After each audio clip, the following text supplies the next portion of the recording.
All right. I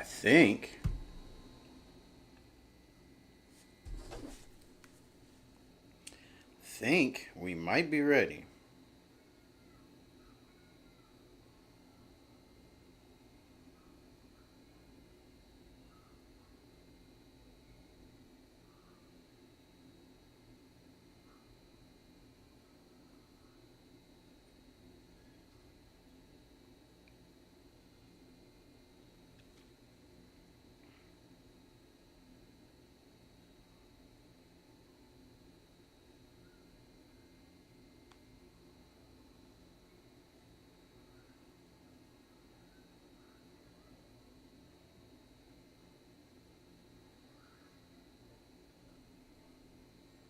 Mm-mm-mm-mm. We are gonna get this. We are gonna get it. It is the maiden voyage. I'm excited, and I'm not gonna let anything stop me. I'm not gonna let anything stop me. So let's get it. Let's get it. Not the right one. Bam. All right, that's the right one. All right, Will. We are on and rolling. I'm gonna check my sound. I don't know if there's even a thumbnail up. This has been it's been a whole lot of OTJ out here. Like I'm really trying to like figure all this stuff out as we go. But I'm excited. I actually didn't even sleep all that well last night. I was up to like 4 in the morning. I was playing my Switch right here in front of my setup. The studio doodad is what I'm gonna call it. We're off in my office, and this is just all this some cool stuff about me here. But my office I call the doodad, and the reason I call it the doodad is because, uh, in case I ever got in trouble, as a married man, sometimes you have to have a space where you can go uh, and think about what you did wrong or think about what you can do right. You know what I'm saying? So anyhow, that's where doodad comes from. The doodad means it's spelled DODAD. Doodad means den of deliberation and discovery. Yeah, marinate on that one for a minute. So the studio doodad. This is my office. It is the double entendre meaning to that because that in and of itself is pretty cool. But a doodad is also a doohickey, a thingy. It's whatever for whenever. And my studio doodad used to be my office. Then it turned into a storage room, and then it got reinvented into this beautiful thing. And um, then it went back to being storage, and uh, we had some stuff happen in the apartment, so I had to clear out my doodad again. And in cleaning out my doodad, then I was like, you know what? I think I'm gonna set this up for the streaming. And so now it's Studio Doodad. Um, and this is what I'm doing right now. For all those who may be joining or gonna join or whatever, who might be popping in right now. My name is Millie Fove, and this is the beginning of a journey. This is the beginning of a dream. Uh, I woke up one day early this year, and every morning when I sit on the edge of the bed like this, and I lean over, I look at my feet, and I have this conversation with myself about the importance of me going to work. And I have to tell my body that I know you're tired. I know you don't want to go. I know these people get on your nerves. Like, I understand. But these bills got to get paid. So, no, you can't call out. No, you can't use your personal day. No, you can't use vacation days because you got those planned out for something.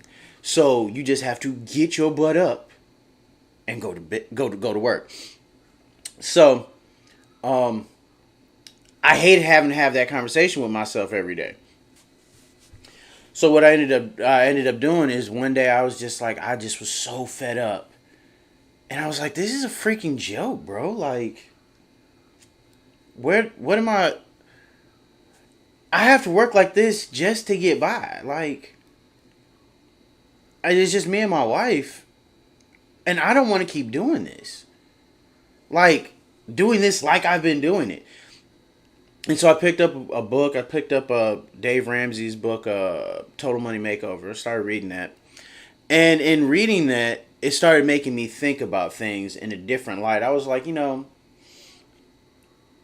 there's got to be something. I'm missing something. And then I came across it in Dave Ramsey's book, and I'm paraphrasing a certain portion of it, but what he said was ultimately that a slave born into slavery is not going to know freedom. And then I kind of got to thinking, like, I'm working in the same system that my parents were working in, and their grandparents, and their parents were working in, and their parents were working in. And the adage has always been the same for probably I'm going to say it's been dying off in the last like 15 years. But prior to the rise of influencers and social media, the idea was go to school and get a good job. Well, okay. You get a good job. The good job pays you good benefits. They incentivize you to work there beyond just paying you money. Then, they want to make sure you're okay. So then you find a good job with benefits, and then you work it. If it's got a pension and a retirement plan, then boom, you're in there. Stay in there for life. Profit sharing. That's a term that, is unfortunately kind of shows my age a little bit. Well, I can't say unfortunately. Sidebar. I am 39, and I'm quite happy to be 39. I'm not going to go off into a deep diatribe on that because I want to kind of keep focused on what I was talking about. But back to the topic. I realized that I was competing in a system, or I was working in a system with an old, antiquated idea of the American dream as far as it pertains to the average blue-collar person achieving success. Go to school, have a good job, work that good job until you can't work it anymore. And hopefully you'll have money to retire with. But I'm looking around in the economy, money is trash. Like, the inflation is just going up through the roof. Like, the American dollar is crashing, and I hate to say this. This is my first stream, and I'm about to say some like tin hat conspiracy theory stuff. But I believe that my generation, millennials, will more than likely be alive when the U.S. dollar actually falls. Like, I think I'll be around to see when the American dollar is no longer viable. And that's really kind of a scary thought. But that's another digression, and I apologize. But the definition of insanity is doing the same thing over and over and over again and expecting a different outcome. And then I realized, putting these two thoughts together, the definition of insanity and then a slave's view of freedom, as far as it pertains to, them not knowing what it is. And I realized I was fighting a losing battle of just going to work and fighting for a better job within the place that I work. And I realized these people have to get up in the morning and have the same conversation with themselves that I do. It doesn't matter if they're sitting here working, sweating out here in 100-degree weather like I am, or if they're sitting chilling in the office. The fact of the matter is that at the beginning of the day, they have to get up and take their tail into the same place that I gotta go into.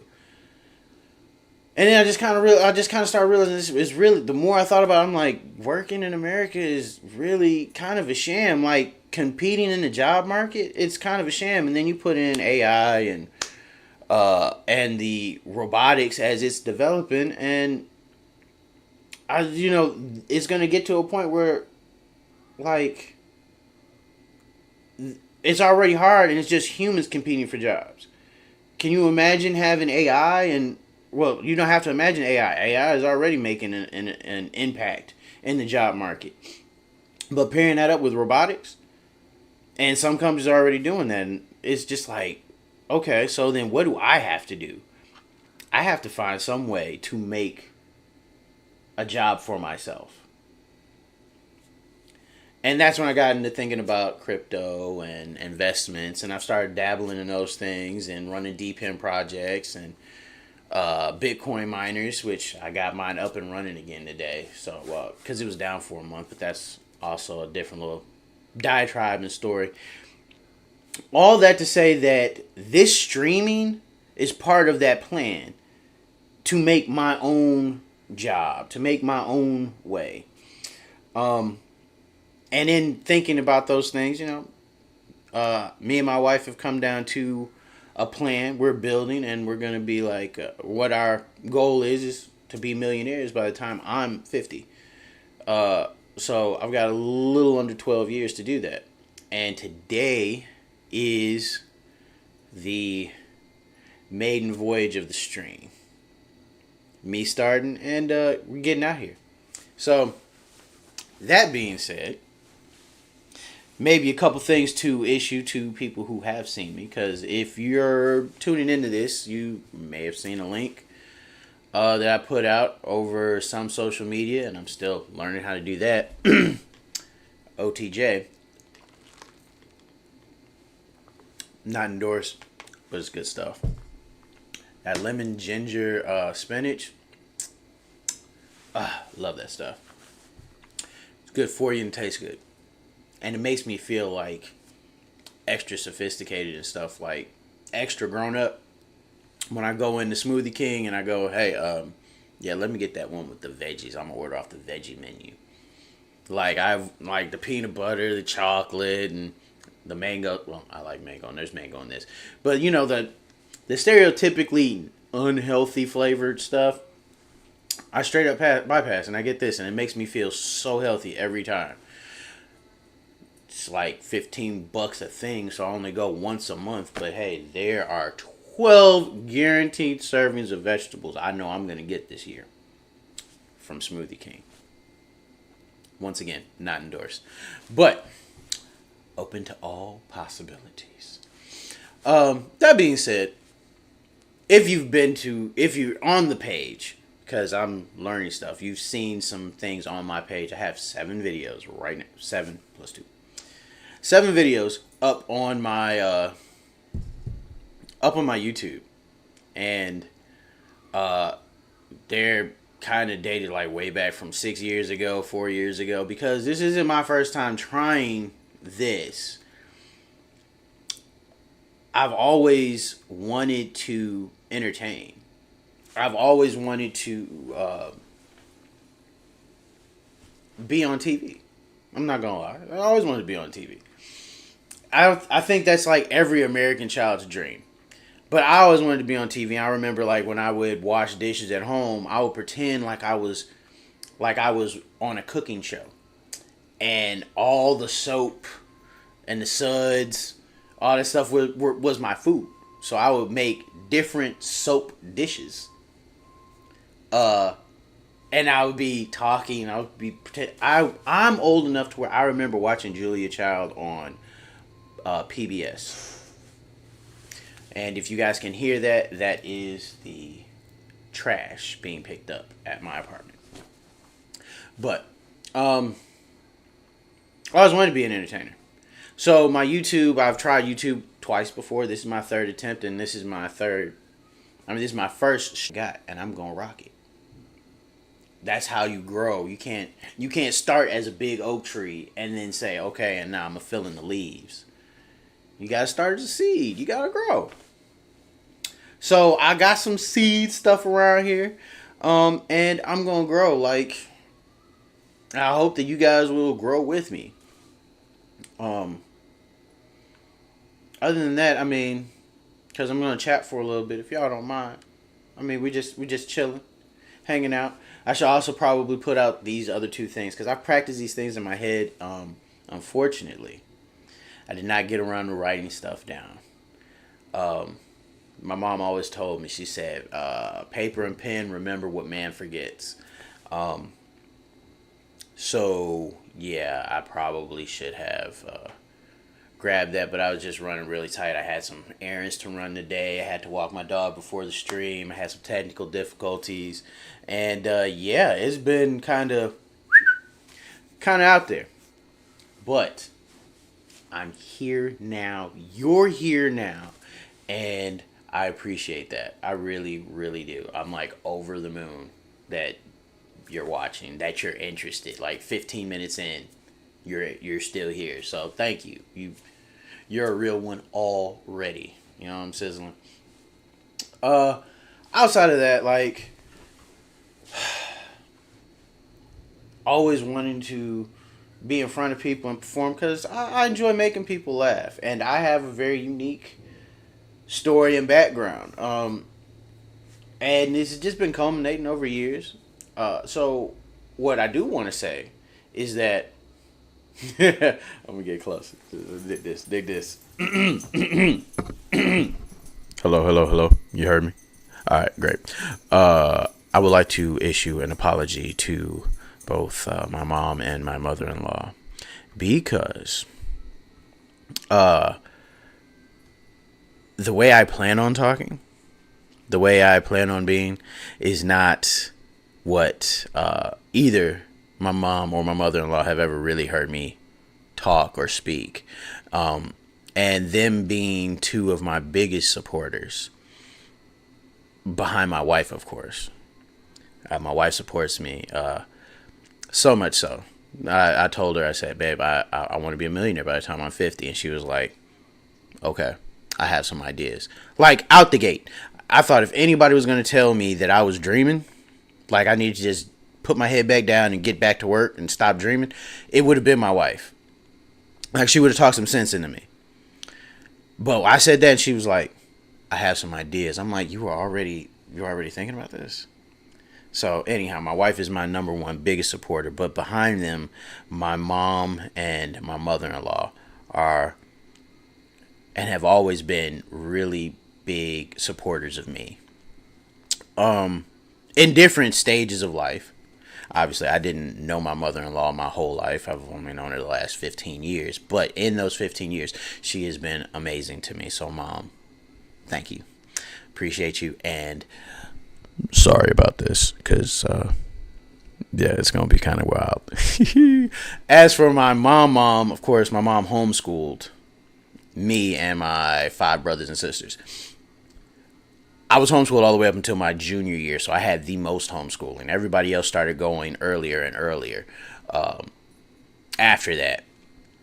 But my mom homeschooled all 6 of us. She taught all of us how to read herself from scratch, by herself. She had a minor in English, and she taught 6 kids, 6 different grade levels, nearly every day.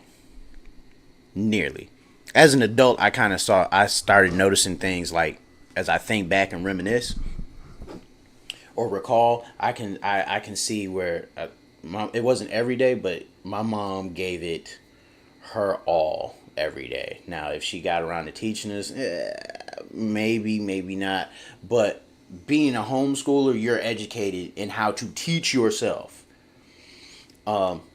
That's a heck of a statement. You're educated to teach yourself. It just comes down, if you can read, you can do math, and you can speak, you can learn anything. That's what I learned from my mom.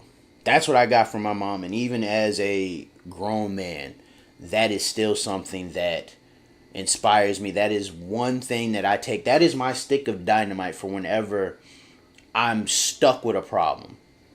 Okay, if I'm stuck, I'm going to figure it out. Because I can read, I can communicate, and I can do math. I will figure it out. So, shouts out to my mom. I love my mom. And with that being said, once again, the maiden voyage begins with an apology to my moms. With that out of the way. Oh, I didn't say it. I'm sorry, Mom. With that out of the way, shit might get a little wild. I'm a small channel right now, so as I've said, I think 3 times already, this is kind of OTJ, on the job training. Um, when YouTube tells me that I can't do something, then I guess I'll stop doing it. You know what I'm saying? But as it stands, I'm gonna talk to y'all like I would talk to my friends, to my homies. I'm talk to y'all like as if my mom wasn't watching. You know what I'm saying? Um, that being said, I've always enjoyed telling stories. I've always been fascinated with people and how the journeys that people go on to become who they are. And in doing that, in having that mindset, when I started going to school, uh, I went to school for my junior and senior year. When I started going to school, I was really quiet, but at the same time, I was drawn to. I was part of the weird kids. I really was. Like, as I sit here and think about it now, I was part of, like, the weird kids. Now, not to say that we weren't cool or anything, because, like, there were some kids in my class who were, or in the weird group, that kind of outcast group, the nerdy group. And some of us were really cool. I say some of us. I was not really cool. Um, I was really quiet. And I was observant, and I had to learn quickly because I didn't need anybody to see me as being weak. So I had to learn quickly. So I sat back and I watched and I observed and I listened. And even though I was hanging out with some of the nerdy kids, they were really cool. I'll never forget this one guy. His name was Alex Krause. He had a different last name. He had a second last name, but I'm not going to really go into that because I don't want to put all his business out there. But we went to school together. Obviously, we were in the same group. But he was incredibly good looking. Incredibly good looking. I mean, like the wonderfully coiffed hair with the beautiful part in the middle, all down here. It was kind of like, it was sort of 90s. It was the end of 90s grunge, so it wasn't greasy, but it had that lay down, like he might have listened to like 9 Inch Nails, like, if that makes sense. He was really, really cool. He was kind of he was really thought provoking, and I don't want to say confrontational, but he was a smart ass. That's really what it is. He was just a smart ass, but he was a smart ass. And so that was my homie, and there were a couple other people who were cool, but didn't fit in the in crowd. And I mean, those are people that I watched though. And in doing that, like, I've learned to become kind of like, I don't want to say necessarily a chameleon, but a little bit of a chameleon, because like the way my mom raised this,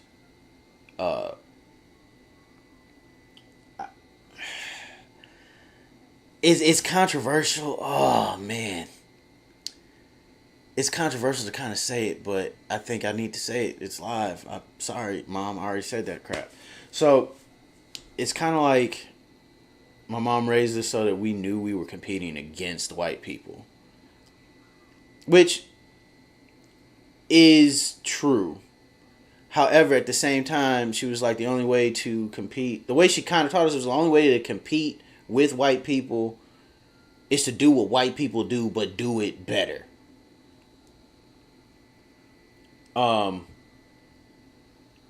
So it's really hard trying to look at every situation as a diplomatic situation that you have to solve with a knife, and nobody can ever see that you use the knife to solve the situation, if that makes sense. It's really kind of convoluted, but that's kind of how I was kind of sort of brought up to deal with white people, especially in the professional world, is to learn how to get along with them, learn everything you can from them, then wait for your opportunity to compete with them head on, and then try to take their head off. So it was kind of like, okay, you want to be like white people, but you have to compete and try to beat every white person that you come up against, because otherwise your blackness will be challenged, which is a really odd place to be, especially for a homeschooler who doesn't have the context that my parents had. I mean, they were born in the 60s, so obviously, uh, and minorities, you see it. So they had a certain set of core beliefs that they then put on us, which for a lot of it, it was important. I did need it. But as an adult, I kind of see where some things could have been done differently. It's life. So I've had that interesting upbringing, and then as soon as I got into the world via going to school, started learning stuff, and then I started getting fascinated by stories. And I said, you know what, I can make a story. I can make some stuff happen. Like, I'm gonna have to go through some stuff, but I mean, hey, at the end of it, if I got a cool story and I learned something out of it, awesome. So I slowly just started getting into other things. Started learning how to cuss. I didn't start cussing until I was 16. Uh, I'm not gonna lie, I got involved in pornography, and I can say that now as an adult, I have recovered from pornography. Um, that was a big deal, and I'll go into that in some other video. I'm just laying down some base work, and I'm just trying to chat. Let you guys know a little bit about me, so that then when I say stuff, you're like, oh, okay, because I'm a little off the wall. Um,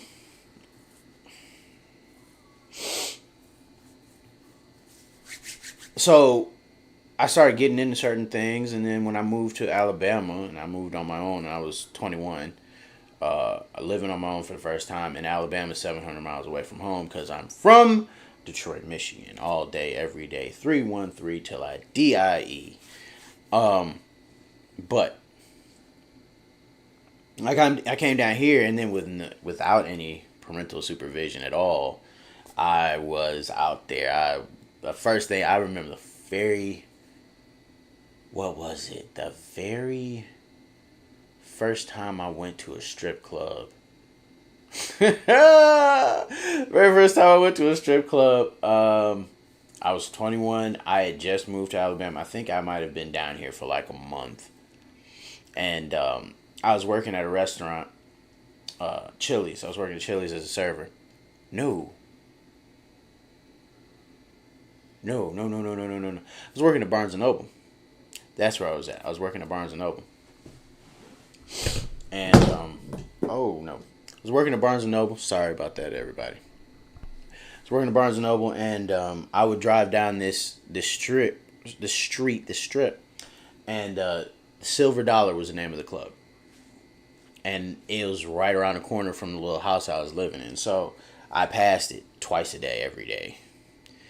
And 60 trips, I guess, was all it took. And I said, all right, I'm going in there. I said, nobody can tell me different. I walked up in there, and I just thought I had the key to life. Like, I was like, I got it. All these bitches in here gonna be falling all over a nigga just because I'm nice. I'm a nice guy. I'm not gonna go in there and just be creepy or trashy. Every guy that goes into a strip club is creepy.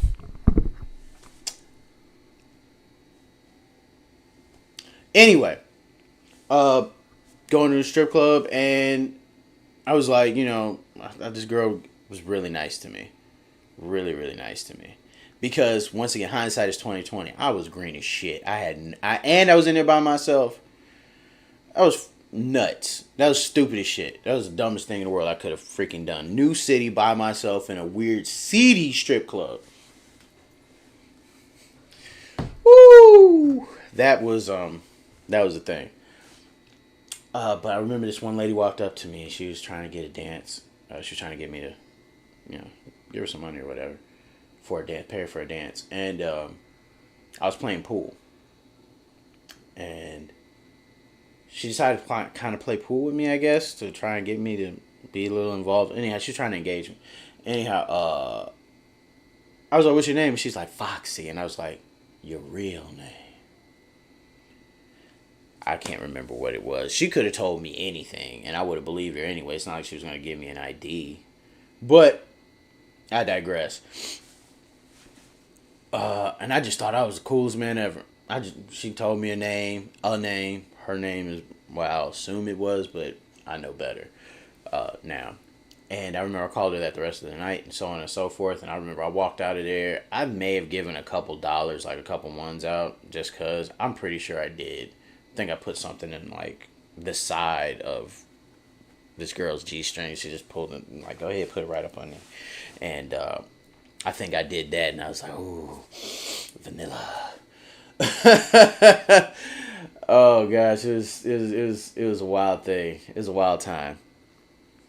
But all that to say, I was just into trying to get into developing my own story so I could look back and be like, well, let me tell you when I did, so on and so forth. And I've had about, I'm 39, I've had about 20 years of living this life of accumulating wild stories. And that's what I'm going to start sharing with y'all. I've got all these stories, and here's the thing is I have all these stories, but at the end of the day, the only person I normally am able to tell these stories to is like maybe 2 or 3 of my guy friends that I may see 4 or 5 times a year, and then my wife.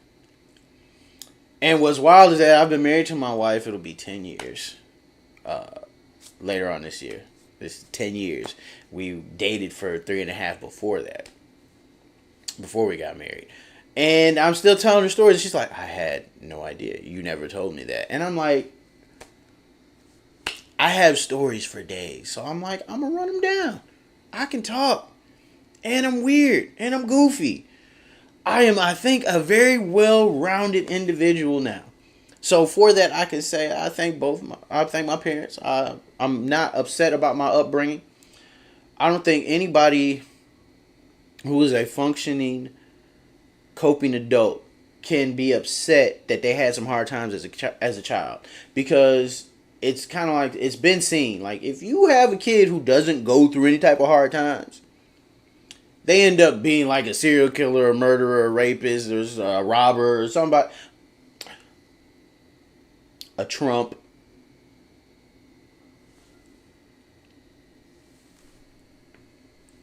Unpopular opinion. But I'm going to tell you right now, we're going to get this out the way. I'm the master of unpopular opinions. And any successful individual, any successful comedian or entertainer has to understand that is the cornerstone of their success. Being the master of unpopular opinions and bold enough to say it. That being said, I'm going to be challenging myself because I say some wild stuff to my wife or to my small group of friends. But when I'm very, very aware that now that I'm doing this streaming thing, some of the stuff I may say can come around to bite me in the ass. And I've seen it happen. And I don't want to be a victim of it. So I hesitate a little bit before I say stuff. But if the idea is transparency, which it is, then I guess I'm going to have to be transparent. And that means I will say some things, or you'll see some things, or you'll hear some things that are just going to be like, I'm not sure if you should have said that. And I'm going to be like, I don't really care. And that is evidenced here. The late, great Robin Williams. I got Eddie Murphy. These are their original vinyls. I have a whole big old thing of vinyls. But I've got these 2 original vinyls, and they're hanging up there on purpose. The reason they're hanging up there is because they're great comedians. And it's also to be like this, if I've listened to this stuff and I find this stuff to be funny and entertaining and whatnot, I can't sit here and say, like, I can't put myself in a box and say, well, I can't be funny like them. I can't be funny like them. Once again, we're talking about growing and streaming. And when they say that I can't do certain things, then they'll tell me I can't do certain things. I'm not really worried about censorship. You can go ahead and tell me what it is I can and can't do. I already put this up here that it's not for kids. Ain't nobody even viewing it right now. I'm just talking. And I don't care. I don't mind. In fact, what I'm about to start doing is I'm about to start playing my Switch for a little bit, just because that's just something that I want to do eventually. I don't have an encoder, but I would like to play Switch, and Mario Kart racing is like my thing right now. I just flip and love it. But hi cat.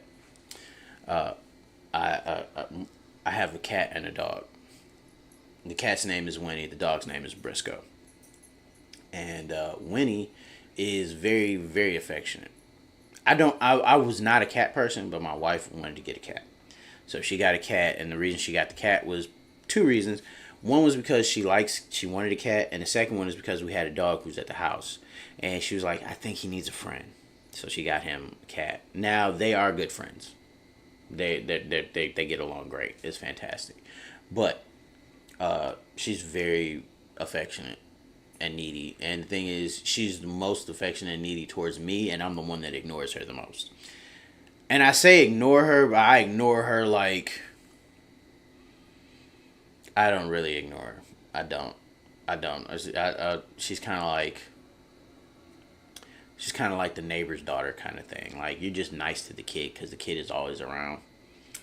That might be a messed up thing to say. I'm nice to her like she's a person, but at the same time, I'm very aware that she's not a person. I'm like, bro, I need space. Like, I know that emotionally, if I tell you get out of here, it's not gonna emotionally scar her. But at the same time, like, I'll go back, I'll see her, I'll be like, yo, I ain't mean to yell at you. I'm sorry. Biscuit head. Anyhow, that's Winnie, and so I'm sure you guys will see her in the stream because she's her. She's a cat.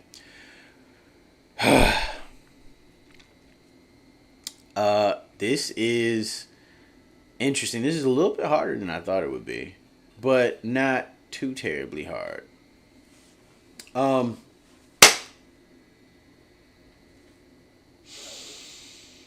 Things that I am interested in, things that I don't mind talking about, because I'm passionate about them. Crypto, anything cryptocurrency, I'm all in. I I'm all in as in I'm very interested in it. Like, I do have some investments. Uh, I listen to Lark Davis every day. Shouts out to Lark. Not that he'll ever see this, and if he does, well then I beat the algorithm. Woo! Um, but Voscoin, another one. Probably not gonna see this, but if he does, woo! I'm all for you being a little bit nerdy, bro. Like, I relate. I relate to that. That's cool. And he actually got me started into Bitcoin mining because I got 2 Bitcoin miners, and I'm working on them. I got one of them back up and running. Electrical issues. I had to figure something out, but I was running before the Bitcoin halving, and I have that data, so that makes me feel really good, like that I was involved then, with the fourth Bitcoin halving. So I probably won't ever sell the 2 Bitcoin miners that I do have, because those are the only things that I have from this time period of Bitcoin mining. I didn't get any souvenirs or anything, so whatever. But I digress. Bitcoin mining, deep in projects, TradFi, traditional fi and stocks, finances and stocks. I'm into that. Webull, I'm do that. MetaMask, I'm in it. Chain, I'm running that testnet, like Natix, Uprock, Silencio. Like, these are all coins that I'm in. These are all deep in projects that I'm in. I would like to get a hold of GeoNet. I would love to get like a small Dogecoin, Litecoin mining farm. That would be really cool to just hook up I'm just really demo. That's another one that I'm running. I'm just into. I have an idea for a deep end project. I need to meet with somebody. I don't know. Well, I kind of know, but I don't fully know. I'm getting an idea. I'm trying to find out where I can go to share this idea and not have somebody steal this bomb idea I have.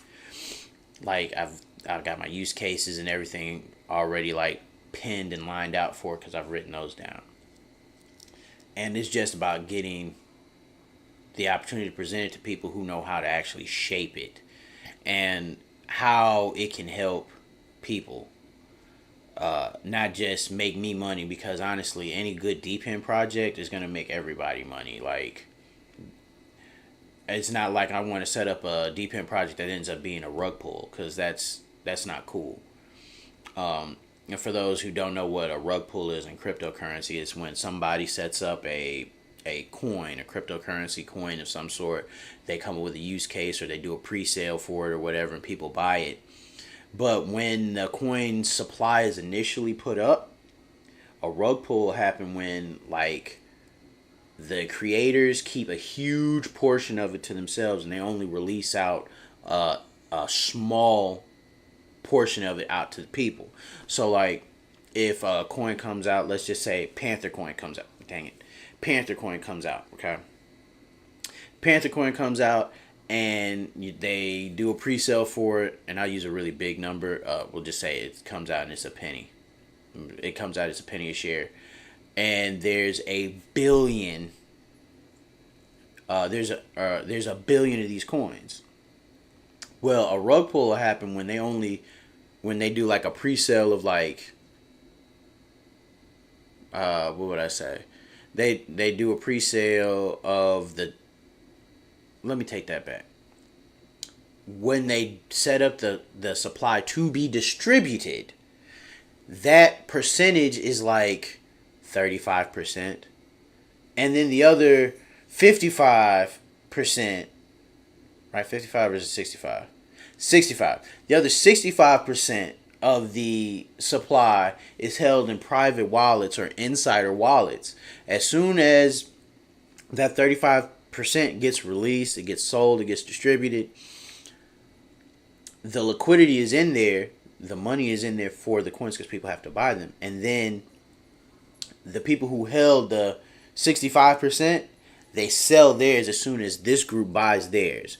So they buy it for the penny, and then it drops to like, point 0.001 instead of the whole 1 penny that it was worth, because everybody just dumped it. All the inside wallets dumped them, so they just took your money, and now you're holding a coin that is worth 90% less than what it was when you originally got it. And then I guarantee you the next day the rest of it is going to go straight to zero because you didn't do your own research. So when I say rug pull, that's what I'm talking about. And I don't want to be the maker of a rug pull. I don't want anybody to take my idea and then run it into being a rug pull or something like that. But I do believe that it's something that can combat inflation and literally change the world for everybody. And so I'm really passionate about that, but we'll get around to that at some point.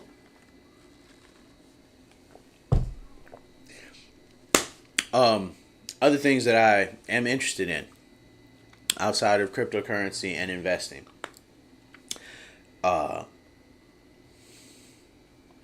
Tattoos are incredible to me.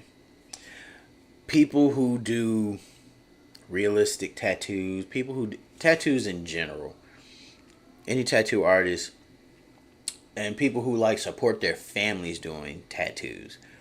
Those artists are the most incredible to me. I've watched a few seasons of Ink Master. I have no tats. But they're amazing. I admire them so much. Like when I see them, I'm like, that's a good piece. That's a beautiful piece. I've seen some really crappy ones too and been like, you ain't got nothing nice to say, don't say nothing at all. So yeah, you just kind of let that. But I see these things, so I think tattoos are amazing. I like tattoos. Some of the tattoos I think are the coolest though patchwork tattoos. Those are amazing.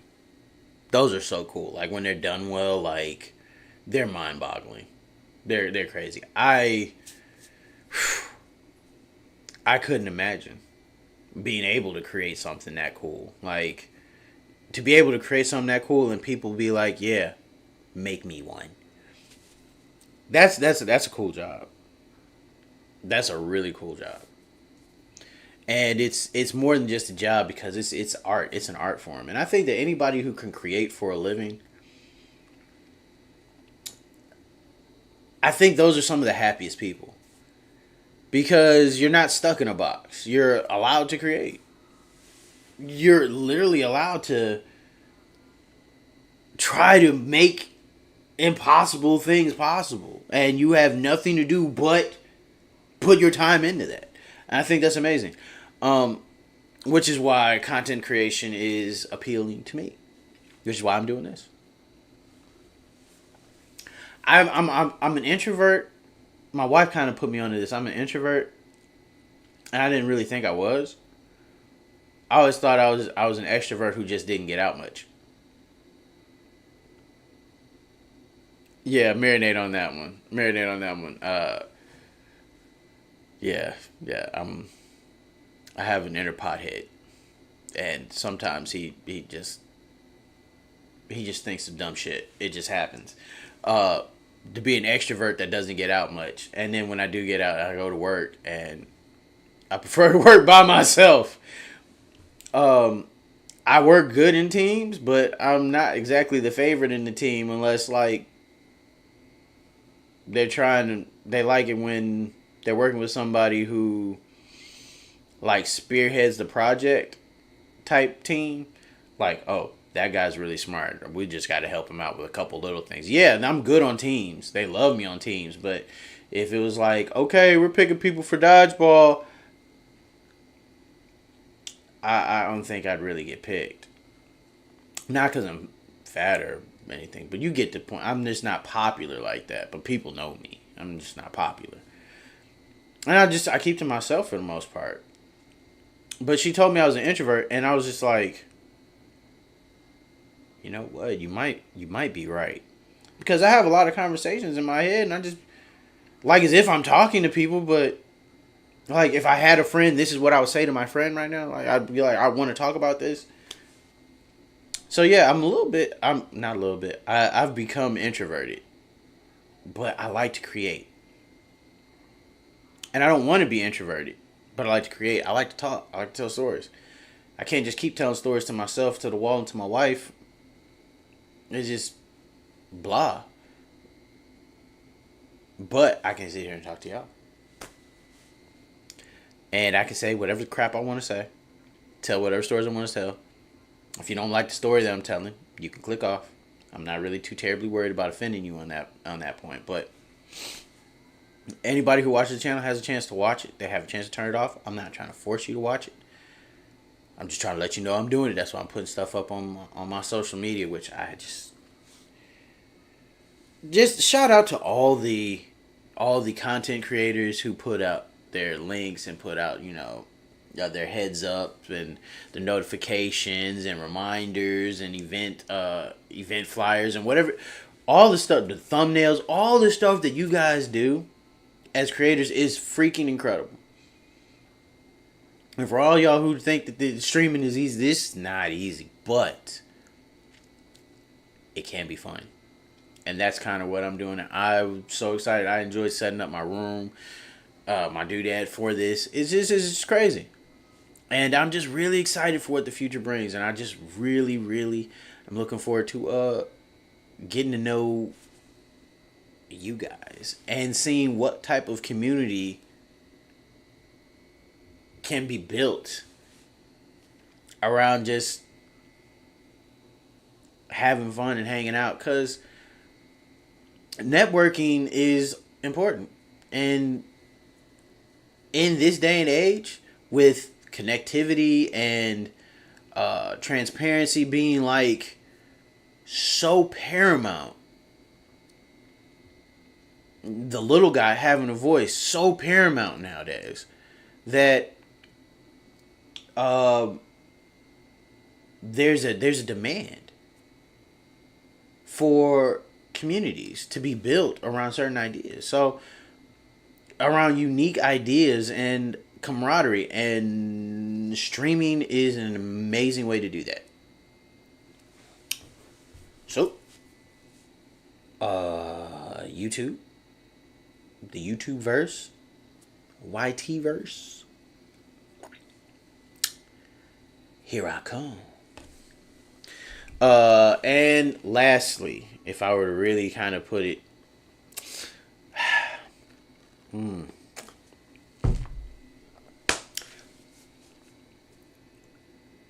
I do vape. I enjoy a good THC vape.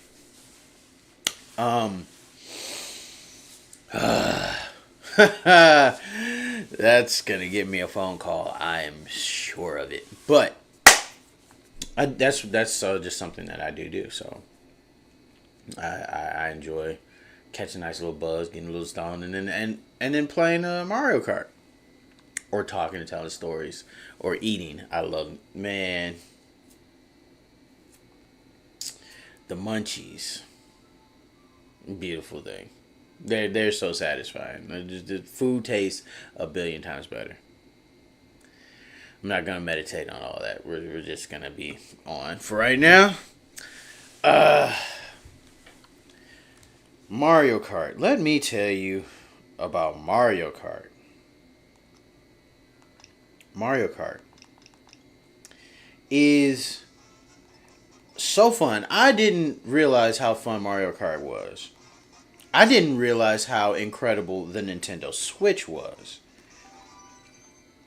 The Nintendo Switch is an amazing piece of technology. It is an entire console right here. Boom, a whole console. The little thingies come off right here, so you play with a controller. I know this is all like common sense stuff to a lot of people, but I didn't discover the Nintendo Switch until April of this year. My wife has had this Nintendo Switch, the one I'm holding mine. She's had it for about 3 or 4 years. She bought it, she played with it a little bit, and then it was just sitting in the bookshelf. I messed around, hurt myself at work, so I was on workman's comp. I was off for a little over a month, and being in the house and picking up and cleaning up here and there, because I'm just in the house for a month. What was I gonna do? Lay down in bed the whole month? That's something that bums do. So, I'm up and about doing stuff, and I was cleaning up here and there, and now I noticed the Switch. So I said, you know what? I ain't doing that. Let me fire the Switch up. What's he got on here? I started playing Mario Kart.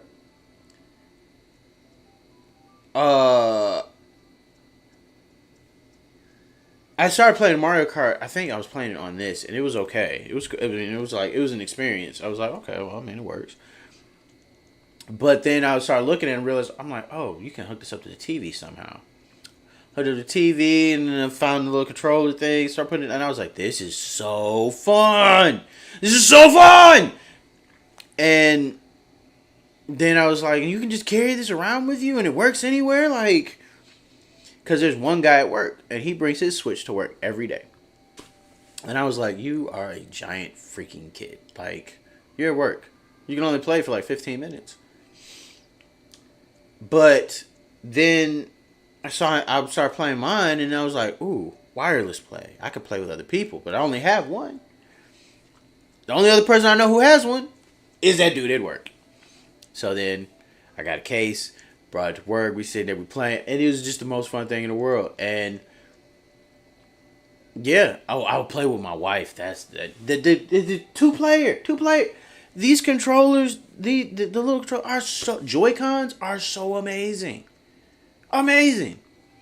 So yeah, I'm a big Nintendo Switch person. Like, I got my case. I walk around with, when I go out. If I know I'm gonna be sitting around doing nothing, I got that Switch on. I know that sounds gangster as all get out. I got that Switch, you know what I'm sizzling. But, yeah, I just have my Switch with me. And, it's fun. I would like to eventually get to streaming this. But I don't have an encoder yet. But as soon as I'm able to get an encoder, then I will put my face off in that little wrong corner. I'm still learning a lot. Put myself off in this side over here. Bing! My face will be there. And then the chat will be there. You. Yeah, there. And then the game will be all right here. In your face. In your face. Ah! Oh, wow. That was very Dave Chappelle-ish. Which I was watching Dave Chappelle on Paramount Plus. Shout out to Paramount Plus. Paramount Plus is really pretty good. I've been enjoying the crap out of their streaming service. But I'd be remiss not to mention the fact that it is so slow. Like the buffering is slow as all get out. And if you want to try to do anything, like turn the subtitles off on Paramount Plus, the fact you have to turn it off every time that you get on is inconvenient.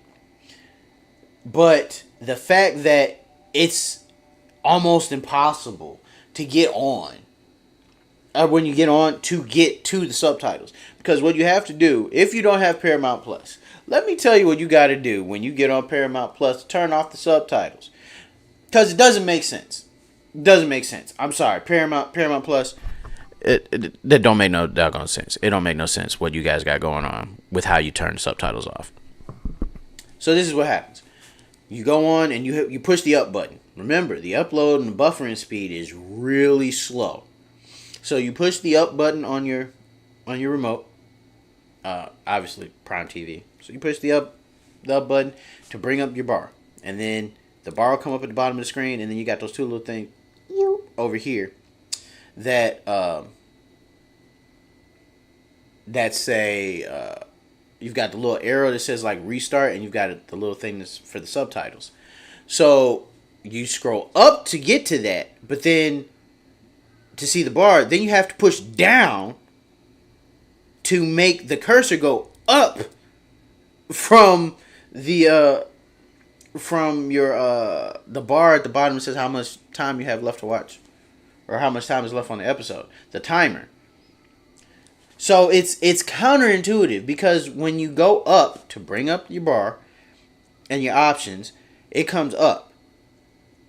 The thing that you should do is then push up again to then go to the things above your bar.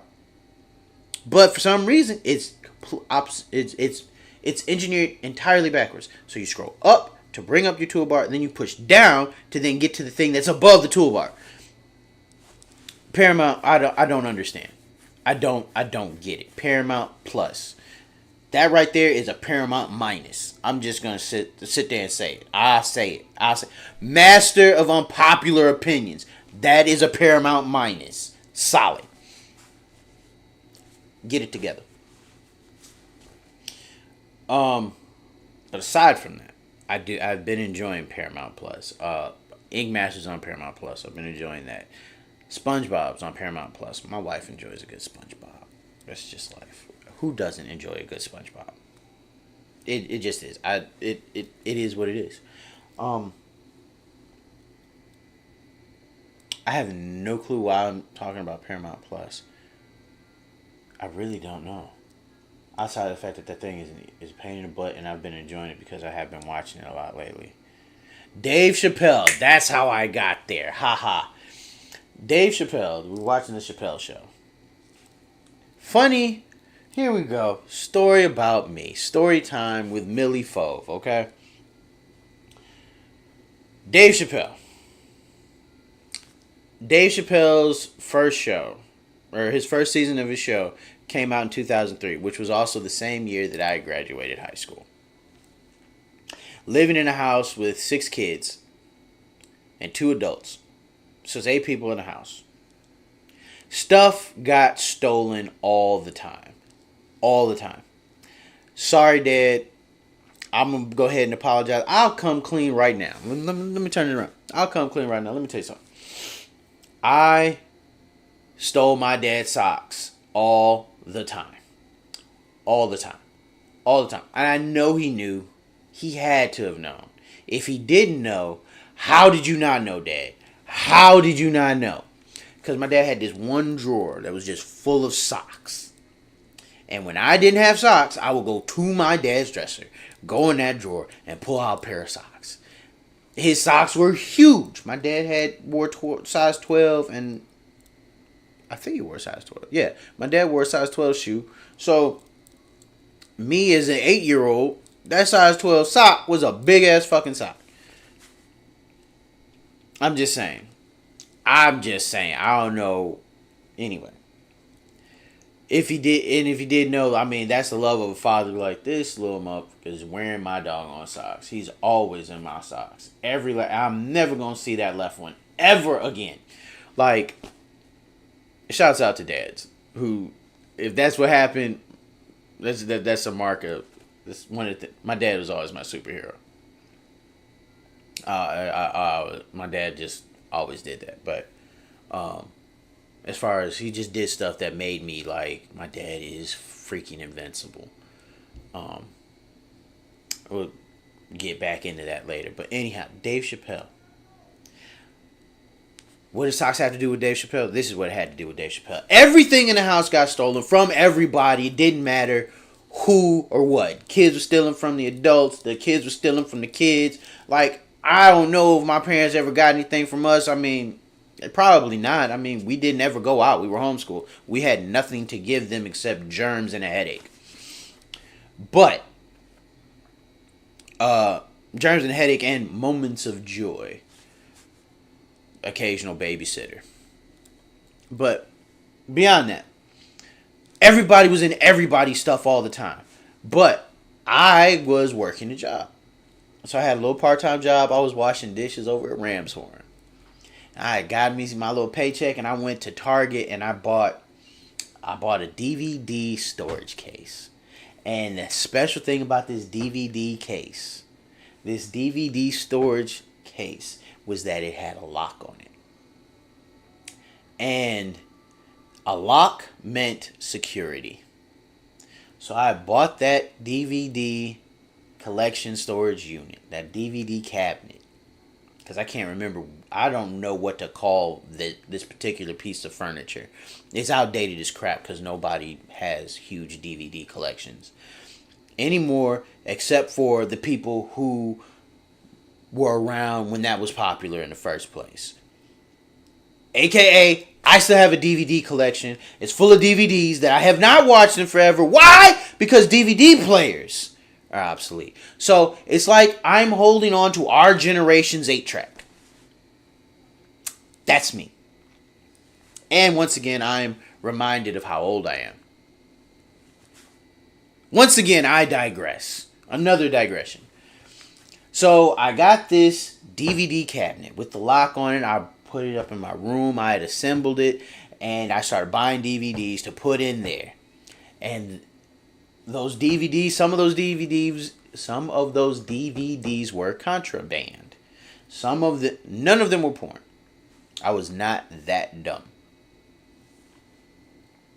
But they weren't all PG. I bought the loudest, most controversial stuff I could buy because I was 18 and old enough to do it.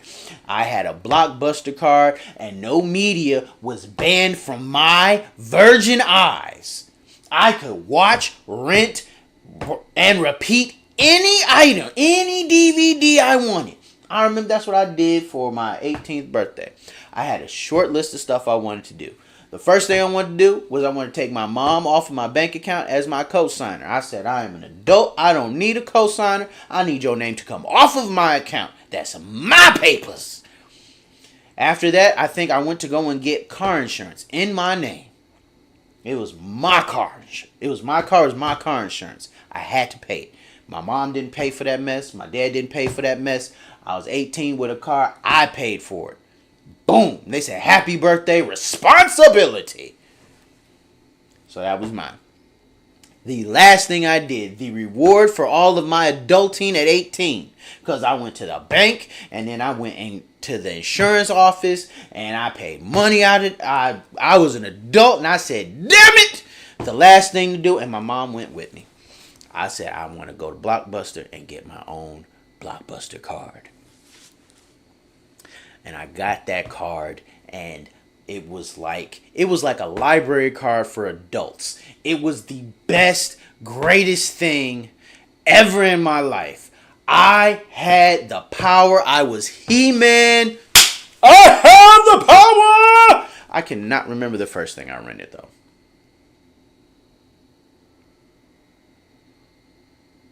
I cannot. I really don't. But I remember, because I was not banned from any video at Blockbuster, that when I went to Target, which was one of my favorite places to go at the time, went to Target and started looking through the DVDs, and then I was like, no one is going to say anything to me about any of these because I'm 18. So I went and I bought The Chappelle Show. And from The Chappelle Show, I watched it over and over and over and over. First off, because it was funny.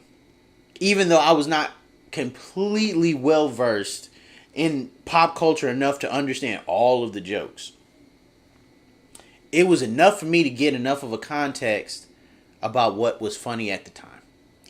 I will say, I will go on record, Dave Chappelle, if you ever hear this, I am going to be so happy that my name got mentioned in the same sentence as Dave Chappelle. But if Dave Chappelle ever watches this, Dave, I learned the majority of my stereotypes from about people in general from two individuals. My mom and you. Yep. That's facts. So anyhow, Dave Chappelle. We watching that. But here's the interesting thing. My wife has never seen Dave Chappelle. Never seen the Dave Chappelle show. Never. Enter Paramount Plus, because that's how we got here, folks. Paramount Plus, Dave Chappelle show's on there, and we just started watching it, and just these memories of my childhood are coming back, and it's hilarious. It's memories of Howie's Pizza back in Michigan. I didn't really like Howie's Pizza all that much, but their box was yellow and brown. I know, just great colors. I think, what is it, Mumford High School? Was it Mumford or Bishop Borges? I think it was Bishop Borges, actually. Their uniforms were yellow and brown. Piss and shit. That's what my dad said. Maybe it was my dad. I don't remember. I know this information. I just don't know how it is that I know it. But it could only have come from a few sources. But one way or the other. Because Bishop Borges closed down like before I even went to high school back in Detroit. So I don't know. Mumford was still around though. It might have been closing by the time I was actually getting to high school. Because I think I remember going to school with some kids who used to go to Mumford. But anyway, I'm just talking about something that was like over 20 years ago.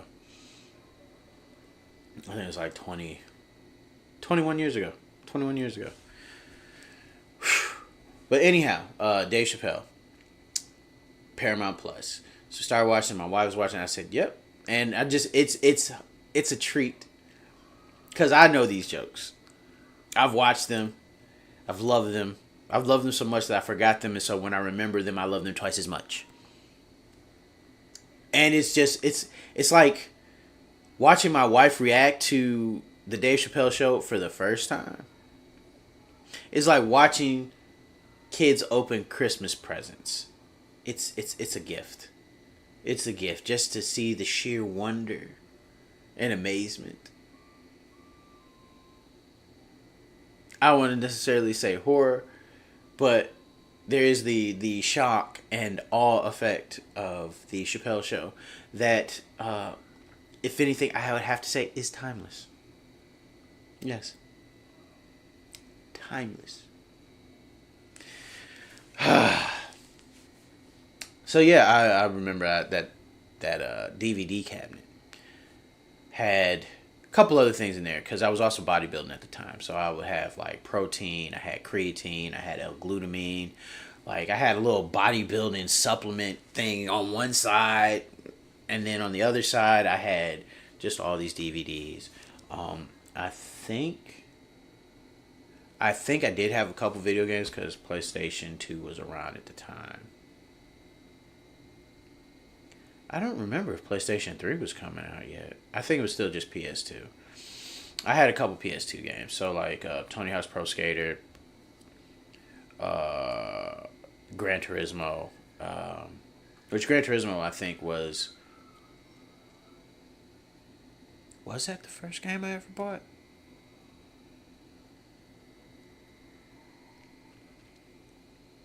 I take it back. I think Tony Hawk's Pro Skater was the first game I had ever bought for PlayStation 2. It was Tony Hawk's Pro Skater. I think my dad may have bought Gran Turismo. Or Gran Turismo might have... You know what? Gran Turismo came with the PlayStation. I'm almost certain it did because it... And that it was a double disc. Because when my dad got the PlayStation... It was a PlayStation 2, and I believe it was Gran Turismo 2 that had just come out. Yes. Yes, it was. And it was the PlayStation 2 because another one of those DVD cabinet movies was Fast and the Furious and Too Fast, Too Furious. Which I watched both of those so much. R.I.P. to my man. What the crap? Paul Walker. I kept saying Brian. I was like, but that's not his name. It's not Brian. It's not Brian. It's not Brian. Paul Walker. R.I.P. to Paul Walker. That Fast. I will see every Fast and Furious movie from now until eternity. I don't care. They can be in wheelchairs. It could be geriatric Vin who doesn't remember Letty at all, and their grandkids keep them together. I don't care. I'm still gonna see it. Doesn't even matter. I don't care. You can't tell me. Because at this point, let's not play. At this point, Vin Diesel is like it. I mean, not Vin Diesel. Dominic Toretto is a superhero. He's gonna get like a mechanical arm or something at some point because they've already been to space. He's jumped across a freeway off of a tank to save his girl with one arm. Let's just talk about all the one arm saves that Dominic Toretto has had. Driving a car and grabbing people with one arm all the time. It's that one arm. Even in 11, the last movie, he had that arm out and snatched the sun out the air. Like, come on, bro. That man is a superhero. And that arm is going to get replaced. They were already in a giant-ass explosion at the end of the last one. If you didn't see it, I'm sorry. But it was a cliffhanger on purpose, so you have time. Go and watch all 11 at this point. No, it's 10. It's 10. Yeah, it's 10. Because the next one will be 11. But it's a continuation of 10. So, anyway. This stuff. Long story short. But, because I went all over the place to get back to this one point. In the Fast and the Furious, the very first one, and the very first race that Paul Walker and Vin Diesel have, there's a Asian gentleman in one of the cars, and he is playing Gran Turismo in the front seat of his car. And that was the same Gran Turismo that I played, which was Gran Turismo 2. And that came out right there in that pocket of, I believe it came out in 2001. So, and I remember buying that stuff. That was before I went to school. So I was still homeschooled. I was cutting grass. And I saved up the money from cutting grass to go and buy those video games. Let's just talk about how antiquated that statement is. Just for a hot second. I cut grass for the summer to buy video games. I live in an apartment, so I can't sit here and say, I ain't seen no kid walk around here with no doggone lawnmower to make no money. I can't say that. But I know enough to know that that doesn't happen very often anymore, if at all. It is a hustle, but now kids find other ways to hustle. Like even I found a different way to hustle back in high school. Like, cause yeah, high school I had a weekend job, but the weekend job, it was just a weekend. I needed a little extra cheddar. So what I would do is my algebra homework, I would copy in a separate notebook. I copy my algebra homework in a separate notebook, and then when people would come up to me and ask me, "Hey, I need I didn't do my homework, or I need such and what this, that, and the other," I'd be like, "Look, can I copy your stuff?" I'd be like, "Yeah, you copy my stuff," because my teacher, Miss Cannon, at the very beginning of school, maybe like it was early in the first semester, and I was super green from homeschooling to coming to school. I did all my homework and all the extra credit, and I killed all of it. So Miss Cannon, for some weird reason, let it out early in the first semester of school, in front of the whole class. She was like, and AJ has 107% in the class. She said 107%. I had an A plus and then some. And that was the only marketing I needed. Because everybody kept coming to me and asking me if they could copy my homework. So then I just started putting in a separate notebook. And then I'd be like, okay, what lessons do you need? I need this one, and this one. Okay, give me $15. That's $5 a lesson. And then I need this notebook back by lunch.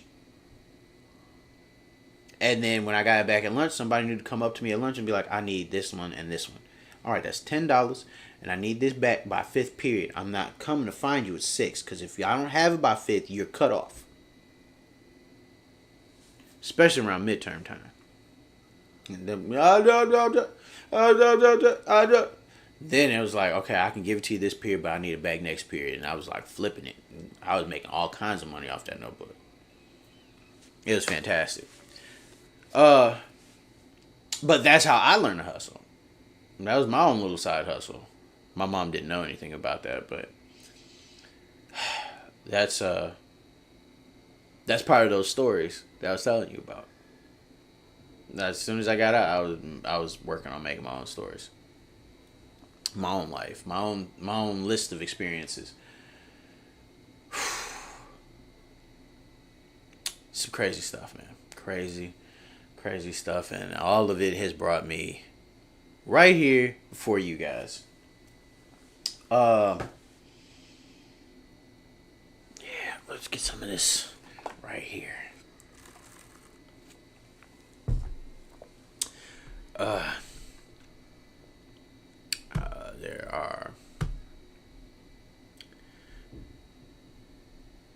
There's nothing going on out there.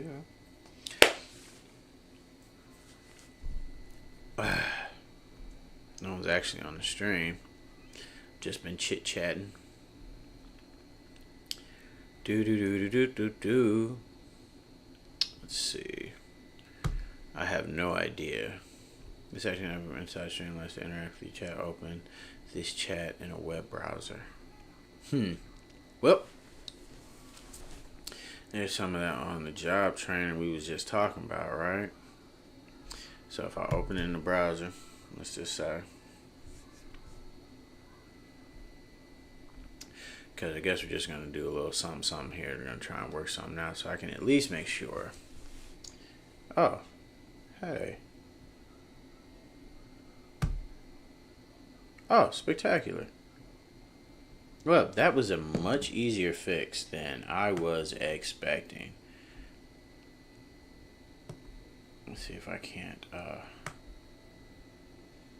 just bring that over here. We're going to grow it a little bit. Stretch it up. That's nice. And move it over. So I guess that's as small as it's going to get for us, huh? Oops. Lost it. It went away. It went bye-byes. Booyah. Alright, she's back. She's back. We're back. Holler. Holler, holler, holler. And there we go. I wonder if I blow this up like that. Nope. Nope. There we go.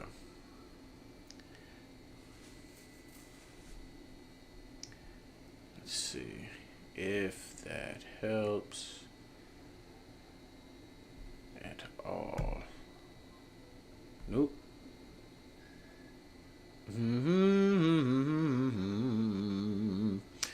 Let's do it.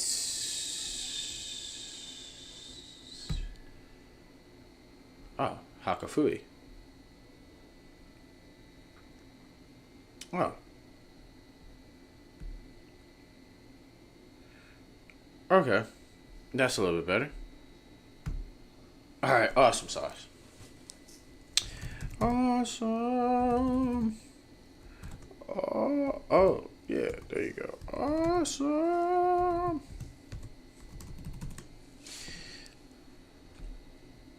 We're just out here, man.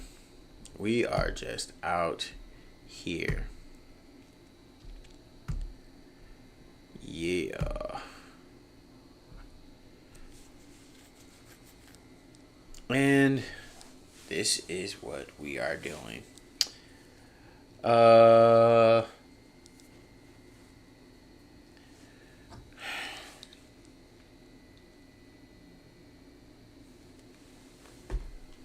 So I didn't say this. Something else that I really, really enjoy, and I can talk about I can talk about to a degree that it can be a little bit annoying, maybe. Which I guess would qualify me as like an amateur expert, maybe. I don't know how you really want to classify it, but I'm a huge movie buff. I love movies. I enjoy movies, and I like some of the older movies more. And this is the reason that I prefer watching older movies, because like if I'm sitting and chilling, new movies really don't catch me all that much unless I can tell it's got a good story. Because nowadays I feel like movies are A, predictable, and B, they're not very character driven anymore. I feel that movies nowadays are more technology driven in the fact of they're like, you know what would be really cool? I would like to see a big ass monster blowing fire out its butt and having like a robot tail. Can we make something look like that and make it look realistic? And we'll make this really cool fight scene, and then we'll come up with a story afterwards. But let's storyboard out this fight with this giant robot tail, fire farting dinosaur kaiju, and then we'll build a story around it. It could be we'll figure something out. It could be like, what is it? Pacific Rim 3, The Great Awakening 2. You know what I'm saying? And make it a 3-parter. Like, not. It sounds, it's hyped as all get up, but it's not a solid sounding movie to me. It doesn't appeal to me, but that's how movies come out. They seem like they're just built around whatever graphics and CGI and AI shit they can come up with. Whereas movies that are a little bit older, and by a little bit older, I'm like, in the last, I'll say like 15, 20, 25 years now, those movies were character driven. They were actor driven. They were powered by an actual story. And those movies I find to be far and few between in today's movie market. Some of my favorite movies to watch are within the period of like 1995 to like 2010. Like, in that pocket, there are some really, really fun movies. Outside of that pocket, there are franchises that I stick with that I'm always going to ride with. Like Jurassic Park, I'm always going to ride with that. You come over to Jurassic Park, I'm going to go see it. Jurassic Park 2 is my favorite one, by the way. I love Jurassic Park 2. I've watched that one so many times. I've watched all the Jurassic Parks multiple times. Fallen Kingdom, really, really good. Um, I think it's called Dominion, Jurassic Park Dominion. It was fun. It was a fun movie, but it kind of had that. It kind of had that feel of we're gonna try to amp it up and throw in some really cool graphics. Kind of, they were trying to find other cool elements to put into it, and I mean, aside from it being a reunion of the original cast that didn't get eaten, it was a pretty good movie, and there were some jokes in it. I was like, it was fan service. That's really what it was. That one was fan service. But because it was fan service of a franchise, I still hold very high in regards to viability, the ability to suspend your belief, to enjoy it. Like it's a great franchise. It's a great franchise. So I'm not upset about a fan service movie, especially before they all die. Like why not? Like those are everybody loves a good fan service movie. Or a good reunion of people from the old movies to just continue them. You know what I'm saying? People like that stuff. So Jurassic Park, I'm always gonna see. Fast and Furious, I'm always gonna see. Planet of the Apes, I like Planet of the Apes, with the exception of the reboot one that Mark Wahlberg was in. The one that Mark Wahlberg was in, I did not enjoy. I watched it again. I rewatched it because Kingdom of Planet of the Apes, right? Yeah, I think it's Kingdom of the Planet of the Apes. Just came out. It came out, I think, maybe a week or so ago. I don't know. I'm always working, but it came out, and I knew it was coming out, so I started watching the other movies, and I rewatched it, and I just did not like that Mark Wahlberg one. That one's painful to watch. I like Paul Giamatti. It also has Michael Clark Duncan in there, like, and they've got the old school Planet of the Apes makeup that was like an homage to when the series first came out in the '60s, '60s or '70s. I believe it was actually I think it was like the late '60s and into the '70s. So the homage, and then I believe it was a 2000.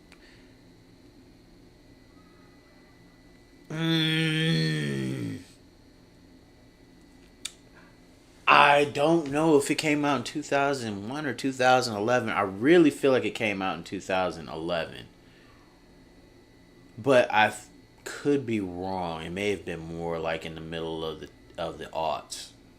Like 2005, 2006, maybe. That's probably right.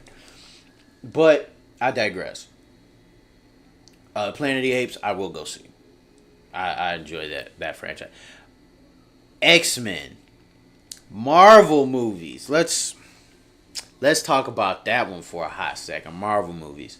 Wolverine and Deadpool, out the gate. I'm going to go and see that. 100%.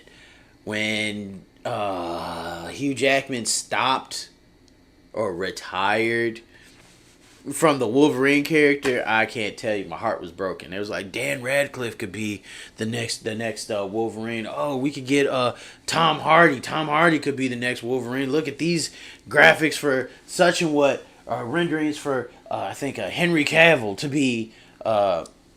be Wolverine. No. I'm sorry. You can't. You cannot. You cannot. That's like trying to find somebody else to play Ethan Hawke. It's not good. Yeah, not Ethan Hawke. Ethan Hunt. Ethan Hawke is an actual actor. But to find somebody who can replace Ethan Hunt in Mission Impossible, it's like no, you're not gonna replace him. You can't. Which, by the way, another franchise I will always go and see. Mission Impossible movies, absolutely fantastic. But back to the Marvel movies. There's a huge Marvel fatigue. There's a superhero fatigue. The last Marvel movie I saw was Quantumania. Quantumania, yeah. That was the last one I saw. I did watch Moon Knight. I enjoyed Moon Knight. I thought that was really good. I did not watch Miss Marvel. I did not go and see The Marvels, which I also heard it bombed, so I really didn't have much of a desire to see. I've watched some of Secret Invasion. I have not finished watching Secret Invasion. Uh,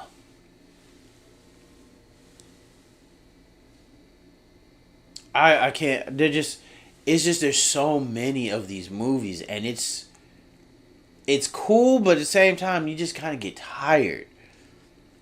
And with certain people kind of like retiring and leaving the MCU, you just kind of get, you just get, I don't know. It's a lot to kind of keep up with because there's so many movies now, and they've got more coming out. And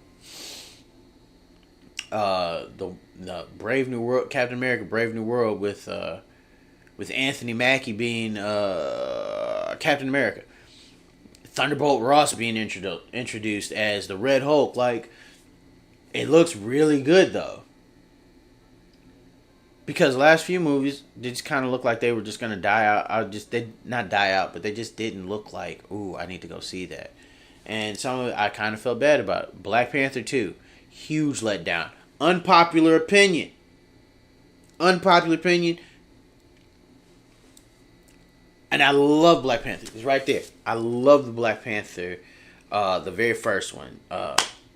Chadwick Boseman, R.I.P. bro. Like, that's that. I mean that hurts. And so like watching the second one, did the opening credits and everything. It was hard. It was hard to watch. It was an emotional response.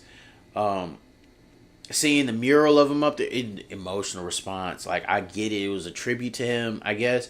But the movie itself, I didn't enjoy it. And it felt like a lot of it was CGI, AI, graphics. There's a lot of flash and pizzazz, but it wasn't anything, of substance in it. I didn't enjoy it that much. And I really feel that they could have done better. I felt like that was one of the Marvel Studios' first misses was that.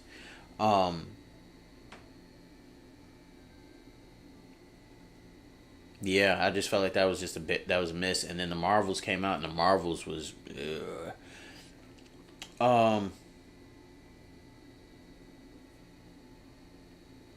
so yeah, it's just tough. It was just tough all the way around. I just was not very happy with those two movies. But like I said, Wolverine and Deadpool, super excited. That's going to be amazing. It's going to be epic. And then my faith in Marvel might come back. Such good stuff. But movies that I'd still go and see, just kind of the list that I can think of initially off the top of my head of franchises that I'm loyal to. Like, I'm going to go and see.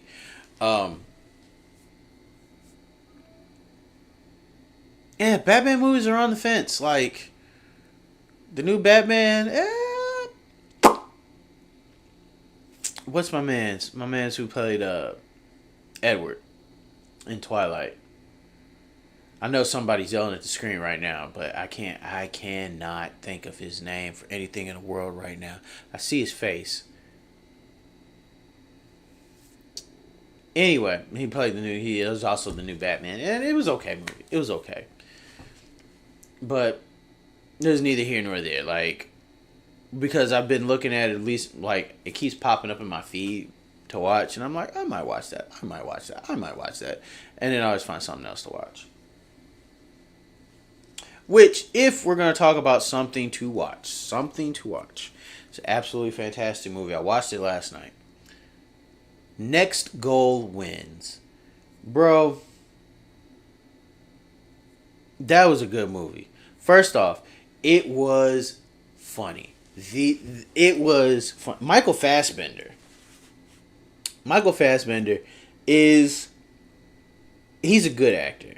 I'm gonna say he's a good. I'm not gonna sit here and say, oh, he's my favorite actor, but he's an enjoyable actor to watch when he puts out a movie. If Michael Fassbender is in it, the movie itself has some merit. I don't know what merit it is, but I can say that I haven't seen a Michael Fassbender movie where I was just like, why? Why are we even here? every movie he's been in has been a treat. He was absolutely dynamite as Magneto. And I like the fact that he's found other roles to play where he gets away from being Magneto. Next Goal Wins. Absolutely fantastic movie. I enjoyed the movie, even down to, and I don't want to say even as if like this was going to be something that would make me upset about it out of context. I don't want anybody to take it out of context. Even down to the one player who was transgender and their treatment of that character. I thought their treatment of that character in that movie was absolutely spectacular because he was still a person. That transgender individual is still a person. And they have feelings. And they have a way, there's a way that the world makes sense to them. And I enjoyed the fact that there was a great deal of sensitivity that was taken into considering how to portray that character and that character's relationship with Michael Fassbender's character, and the fact that it seemed very natural and it didn't seem like it was a rhetoric that was being forced down the viewer's throat. There are certain movies and shows where where it's dealing with certain groups of people, and it's like there's an agenda for why they're talking about these people, and it's not necessarily for the sake of equality. It is more of a shock and awe type thing, and because I don't want to shame anybody or put anybody in negative light or even portray that I am in some way biased against any group of individuals. I'm not. I'm absolutely not. Gay people, transgender, LGBTQIA plus, y'all taking up all the alphabet. But aside from that, all the alphabet, and now we got some symbols. But aside from that, all jokes are jokes. Aside from that, everybody has rights to choose what they do and who they do it with. Everybody has that chance, that opportunity. God gave man free will. God always wants people to choose him, but God will never force himself on anybody. So if God, being God, is not going to force himself on anybody, because God doesn't come around and beat all the non-believers in the head with a Bible when they don't pick up a Bible or acknowledge that it's in the room. God doesn't do that. So it's not my job to beat people over the head with the Bible either. It's just not. That wasn't even Jesus' thing. Jesus came down, he stated the facts, said what it was, and he moved in love with everybody. The Bible says that the wheat and the tares grow together. God doesn't separate. It's not my job to do that. So when I say that I'm not a big fan of certain rhetorics being pushed down my throat, it's not saying anything hateful against that group or community of people. It's just how I feel about that particular situation, and my feelings are valid in that respect. Like, it is what it is. But, and I'll highlight one show that I feel like there's a rhetoric that is included in the show. It's where it's almost where it feels forceful. And that show is Empire. Fox's Empire. Which, by the way, I love that show. I thought that show was very well written. The drama, the stories, the narratives is a very fun show. And I'm watching it for the second time. I'm watching it through and I'm on season 4. And I'm rewatching. It's a fantastic show. I like to watch the show. It helps me to think about other things when I'm being creative. It helps me to think about other narratives, especially like when I'm like dealing with stocks and crypto. watching that show kind of gives me an idea about narratives, because there's all in the show, there's so many different stories and so many different narratives and so many ways that everybody sees an event and how they fit in it and how they can fix, certain issues or whatnot, because everybody's tied to certain events. The narratives and the ability for this show to keep carving out new narratives is fantastic for the same characters. And being able to watch that and absorb it is kind of like, okay, well, these are narratives here, so now let's talk about narratives for Bitcoin, and let's talk about the narrative of Solana, and let's talk about the narrative of the Hawk2 meme coin, like in the Mother meme coin. Like, let's talk about these narratives. Let's talk about your DeepIn narratives with things that haven't really released yet. Now we're talking about use cases. So Empire kind of makes me think of these things, and it gives me a way to kind of like subconsciously absorb certain ideas. Because when I sit here and I'll think about, okay, well, such and what is happening with Jamal, and then this is happening with Andre, and then, well, of course, Hakeem has got this going on, but then this whole one big issue has got everybody involved. It just making your mind do those exercises, when you go and you apply it to something else like cryptocurrency, for me anyway, I'm like, okay, well, I see that this is over here, I see this is over here, and I see this is over here. I see that they've got something, the SEC's got something going on with this particular thing, although SEC has been like losing. I think they're pretty much like, I think they're done taking L's. I think they're like, we just can't seem to get around this cryptocurrency, because crypto's not going anywhere. Crypto is what is going to be what takes over when the American dollar fails.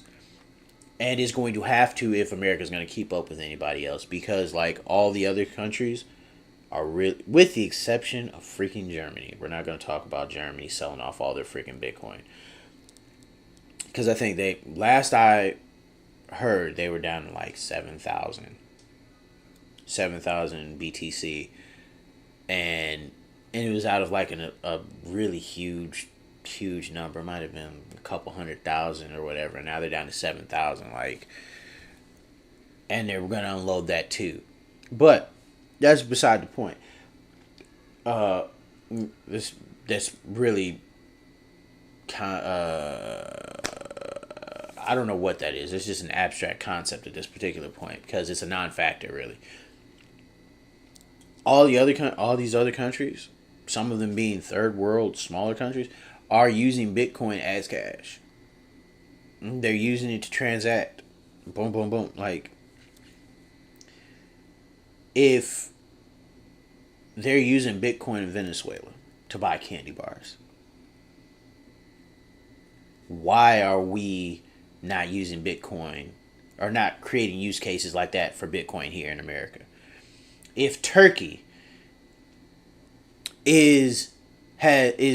because Turkey is super, I think Turkey is like ultra crypto, ultra Bitcoin friendly.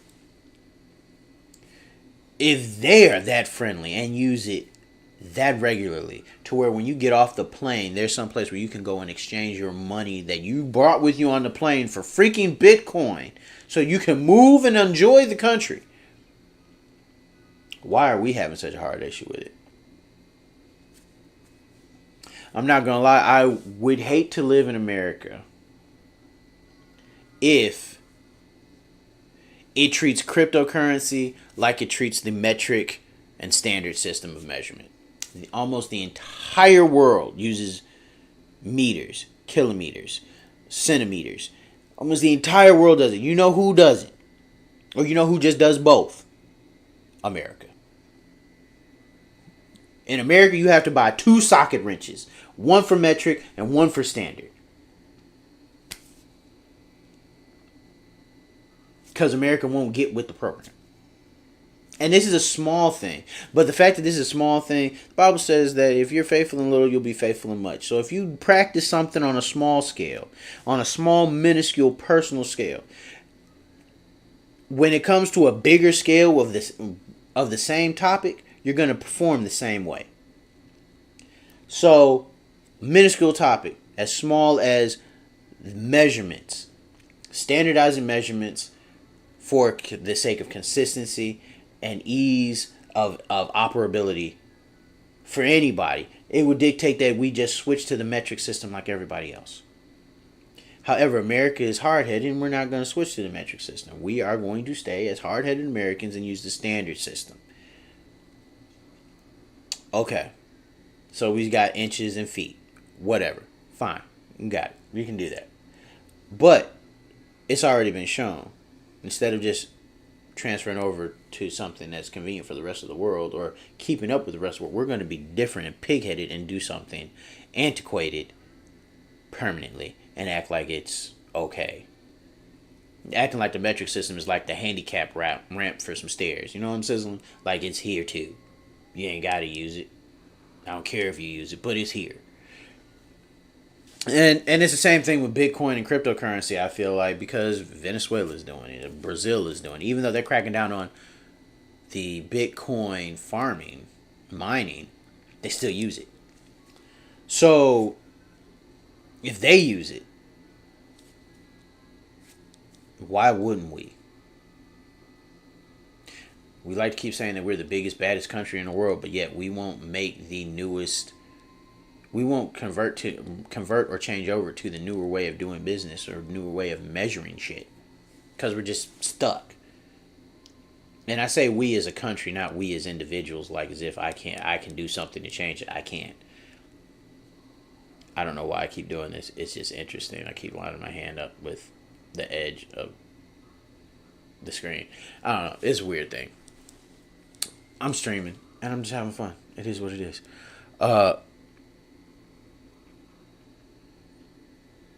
Yeah, so I don't know how I got to talking about Bitcoin and Venezuela and America.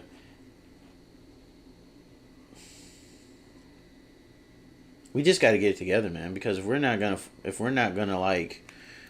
always gonna be the odd man out in the world, when the American dollar collapses, we will literally be the odd man out for real. Like other countries are already distancing themselves from us,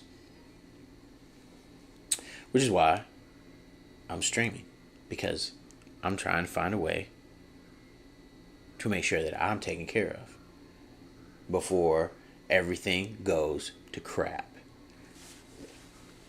Got people trying to assassinate presidential candidates. Like,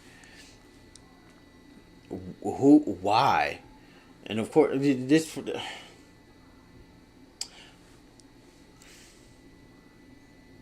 I'm not gonna say it, because if I say something too wild, even though I'm a little channel, I'll get big for the wrong purposes. So I ain't gonna go too far. But I am gonna say is that for this failed shooter to have even thought it was a good idea, I don't know what he was on.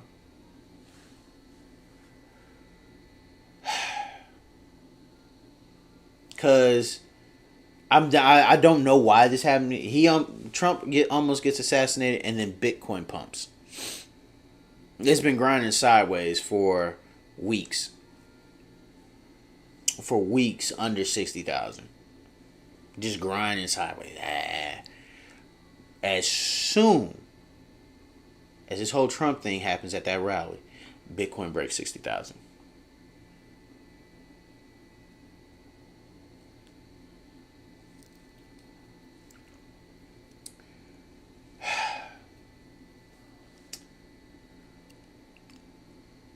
It's mind-boggling.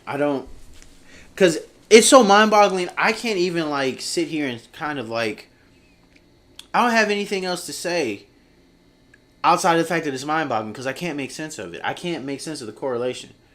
Trump never said anything about Bitcoin until this year. So his solidarity with Bitcoin is literally a new thing.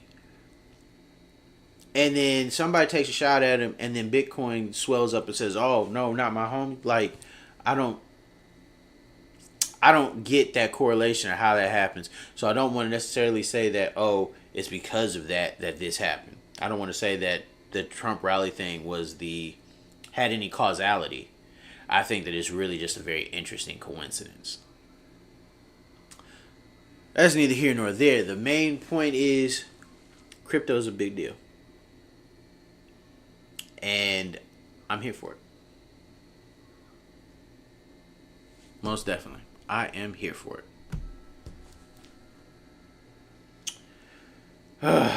I'm trying to get, I just got like another 11 minutes. I'm just trying to get out to the 2 hour thing. I just want to stream for 2 hours. And I plan on doing another stream on Friday.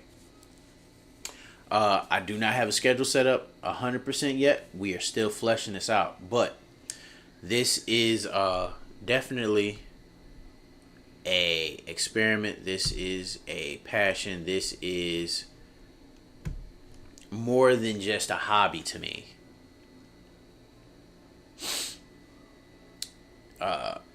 More than just a hobby. This is a big deal. This is a big, big deal. And I'm just glad that you guys are a part of it. That you guys are watching the video. Even if you don't watch the video, I'm so excited for my future. So as of right now, I will work on putting out some more notifications and stuff like that. But the next stream is going to be planned for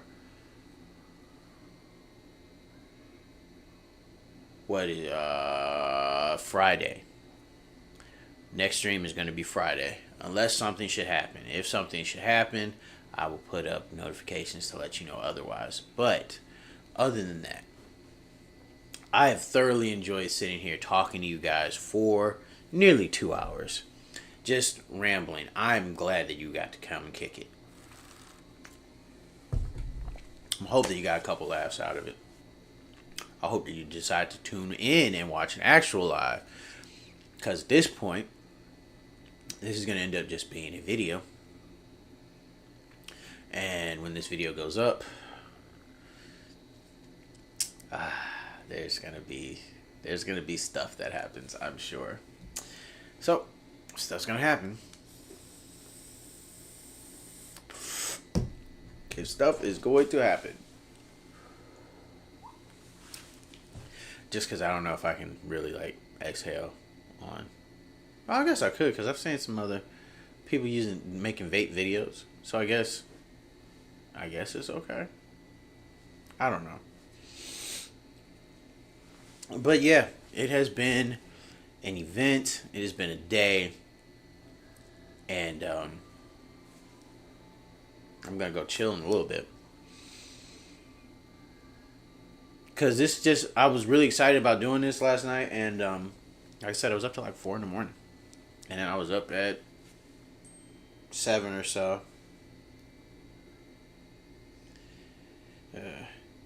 I love my Apple Watch. I really do. I enjoy my Apple Watch a lot. Oh, snap. Well, we are actually going to go ahead and wrap this up because apparently I have something else to do. So thank you so much for tuning in. I appreciate you watching. I enjoyed this time with you. I hope you had a good time. And I hope that you come back to see me, Millie Fove, again later. Am I talking with my hands enough?